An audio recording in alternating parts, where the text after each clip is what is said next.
The paper introduces a new module structure for convolutional codes which helps in establishing links with quasi-cyclic and cyclic codes, and the link can be exploited to obtain algebraic lower bounds on the free distance of convolutional codes, which can be read directly from the choice of generator polynomials.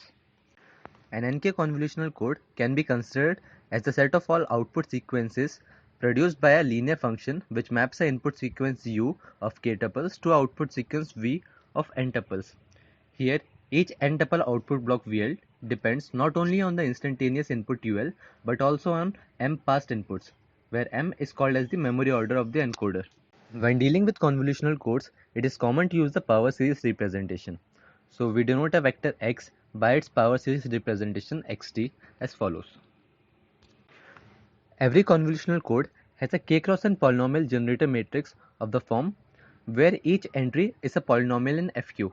The generator matrix maps the input vector u to the output vector v by the mapping v equal to ug.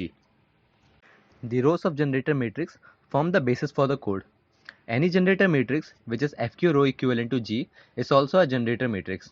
So, using the FQ row transformations, we can arrive at a restrictive form of generator matrix called the basic generator matrix, which has the GCD of all its k cross k minors as 1. Now, we will have a look at the module structure introduced in the paper. Roughly speaking, a module is a vector space over a ring. We can define it formally in a way similar to the definition of a vector space. Consider a NK convolutional code with a basic generator matrix G. In practice, only generator matrices with causal rational entries and input-output vectors with causal Laurent series are achievable. The weight of a vector is the sum of weights of its component entries, and the free distance of the code is the minimum weight of any non-zero output obtained from a causal input vector. It is a well-known fact that a basic generator matrix is a non-catastrophic encoder. Thus, it cannot map an infinite weight input to a finite weight output. So, we'll consider only finite weight inputs, and every finite weight causal Laurent series is just a polynomial. It is noteworthy here that a causal Laurent series can contain infinite number of terms, but a polynomial has only finite number of terms. Thus, the set C' of all causal finite weight code words is just the set of all output vectors obtained using polynomial inputs. The free distance of a code C is therefore the minimum non-zero weight code word in C'. So from here on, we'll ignore the infinite weight code words of C and make no distinction in C and C'. Thus, we can view a convolutional code as a FQD submodule of FQD power n generated by the k rows of a basic generator matrix. Now, consider the output sequence V and associate each n-tuple VL to an element in the field extension FQ power n as follows. Now, associate the complete code word with a polynomial in FQ power n. The same association can also be obtained by considering the polynomial representation of V and mapping phi defined as follows.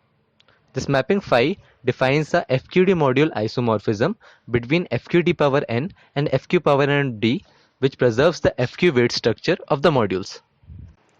Thus, we can consider the convolutional code C as a FQD submodule of FQ power n d generated by the rows of G under the mapping phi. Now, we review some results obtained by the author from her work on quasi-cyclic codes.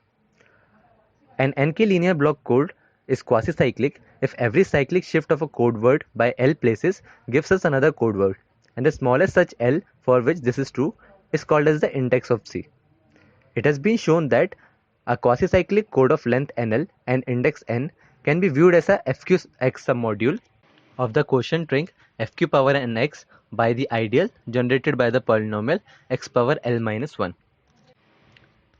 Thus, we have a striking similarity between the convolutional codes and quasi-cyclic codes when represented as FQX submodule of FQ power n of x.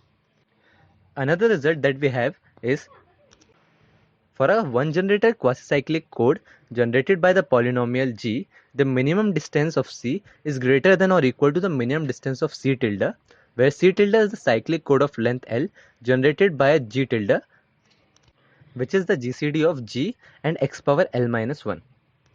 Now, we move on to results on convolutional codes. For a NK convolutional code C with the basic generators GI of x, The free distance of C is greater than or equal to the minimum distance of Cl, where Cl is the previously discussed quasi-cyclic code.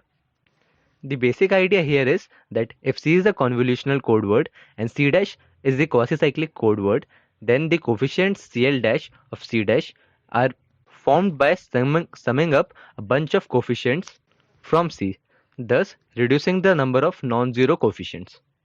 Now we have our final result on the free distance of a convolutional code C. Consider a single input convolutional code with a basic polynomial generator G1. The free distance of C is greater than or equal to the product of minimum distance of Cl tilde and minimum distance of B, where Cl tilde is the cyclic code and B is the linear block code generated by the set of coefficients of G viewed as n tuples in FQ. From the results on quasi-cyclic code and theorem 1, we have d free of C is greater than or equal to d min of Cl tilde. Thus, every non-zero code word in C has at least d min Cl tilde non-zero coefficients as a polynomial in fq power n of x. Now in turn, each such non-zero coefficient, when viewed as a vector in fq power n, is a code word in B and thus has minimum weight d min of B. It is no surprise that exactly similar results can also be obtained for multiple input convolutional codes. Moving ahead, various known bounds for cyclic codes, which can be easily read from the choice of generator polynomials, can be used, and thus we can obtain a bound on the free distance of convolutional codes, which can be read from the choice of generator polynomials. The free distance of a code is instrumental in determining its error correcting capabilities. The work here also gives us a direction to think towards constructing good convolutional codes. We can summarize the paper by the following flow diagram. More details can be found in the following references.